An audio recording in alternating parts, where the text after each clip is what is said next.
ఎర్ర తోలు కప్పుకున్నాడు, సాఫ్ట్ గా ఉంటాడు అనుకున్నారా? మాస్, ఊరమాస్, గాడ్జిల్లా విధ్వంసం, మారణ హోమం సాగుతూనే ఉంటది, కొనసాగుతూనే ఉంటది. పుష్పరాజ్ ప్రపంచవ్యాప్తంగా సృష్టించిన విధ్వంసం, వరల్డ్ వైడ్ కలెక్షన్ 1831 కోటి వచ్చింది. నేను చాలా హ్యాపీగా ఫీల్ అవుతున్నాను. ఎందుకంటే 1830 రాబోతుంది పోస్టల్ అని చెప్పాను.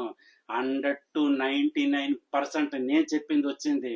అంటే జెన్యున్ ఒరిజినల్ కలెక్షన్ అనే కదా అర్థం. డంగల్ ఉంది, 40% ఇండియాలో కలెక్ట్ చేసింది, మిగతాది చైనాలో కలెక్ట్ చేసింది. లెక్కల్లో లేదది, ఉండదు కూడా. కేవలం బాలీవుడ్ వాళ్ళు గౌరవం కోసం వేసుకుంటున్నారు 2000 కోట్లని, కానీ పబ్లిక్ లో లేదు. పబ్లిక్ లో ఉన్నది కేవలం Amarendra Baahubali part 2 record. Amarendra Baahubali part 2 record కొట్టడం అంటే చాలా సంతోషకర విషయం. పండగ చేసుకోవాలి టాలీవుడ్ వాళ్ళందరూని. అదే బాలీవుడ్ వాళ్ళు కొట్టుంటే మనం బతకనిచ్చేవారా? రీజనల్ హీరోలు అంటారు, రీజనల్ సినిమాలని సెకండ్ కేటగిరీ వాళ్ళని చూసేవాళ్ళు.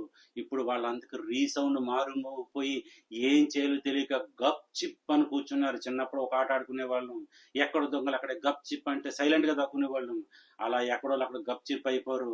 ఇప్పట్లో ఈ రికార్డు క్రాస్ చేయాలంటే నా భూతో నా భవిష్యత్తు ఒక్క సినిమాకే ఉంది. సలార్ 2 కుంది హైప్. చైనాలో, జపాన్ లో ఖచ్చితంగా పుష్ప 2 రిలీజ్ చేస్తారు. మినిమం నా ఎక్స్పెక్టేషన్ 1850 దాటి 1900 కోట్ల వరకు వెళ్ళి స్లో అయిపోవచ్చు. ఒకవేళ మిరికల్ జరిగిపోయి 1+1 ఆఫర్ పెట్టి 99 పెడితే, తండోపతండాలుగా ప్రజలు పడితే 2000 కోట్లకి వెళ్ళిపోయినా ఆశ్చర్యపోవాల్సిన పని లేదు. ఎందుకంటే జనవరిలో అంత తోపు తురుము సినిమాలు ఏమీ లేవు. ఇన్ని రికార్డులు సృష్టించిన చరిత్ర అయితే ఏ సినిమాకి లేదు. ఒకవేళ పుష్పరాజును కొట్టాలి అంటే 32 రోజులకి 1831 కోటి అయితే కలెక్ట్ చేసింది. అంటే పుష్పరాజును కొట్టాలంటే 31 రోజుకే కొట్టాలి. ఇక వరల్డ్ వైడ్ ఏరియాల వారికి అప్డేట్ ఏంటంటే, ఫస్ట్ అప్డేట్ టాలీవుడ్ 335 కోట్లు కలెక్ట్ చేసి హిస్టరీ క్రియేట్ చేసింది, నెంబర్ 1 రికార్డ్ క్రియేట్ చేసింది. ఇంకా సెకండ్ అప్డేట్ ఏంటంటే, తమిళనాడు నుంచి 60 కోట్లు కలెక్ట్ చేసింది.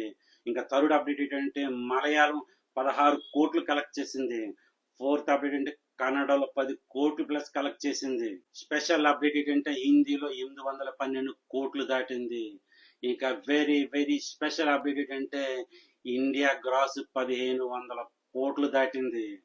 అన్బిలీవబుల్ రికార్డ్ క్రియేట్ చేస్తుంది పుష్పరాజ్. ఫ్రైడే, సాటర్డే, సండే మళ్ళా ఊపందుకుంటది. గేమ్ చేంజర్ వచ్చినా సరే దీనికి ఉన్న ఫాలోయింగ్ దీనికి ఉంటారు, దానికి ఉన్న ఫాలోయింగ్ దానికి ఉంటారు. మరి ఎన్ని రికార్డులు క్రియేట్ చేస్తుందో మరి వెయిట్ చూడాల్సిందే. మరి ఇది ఇక్కడికి నా రివ్యూ నచ్చినట్టయితే థ్యాంక్ యూ.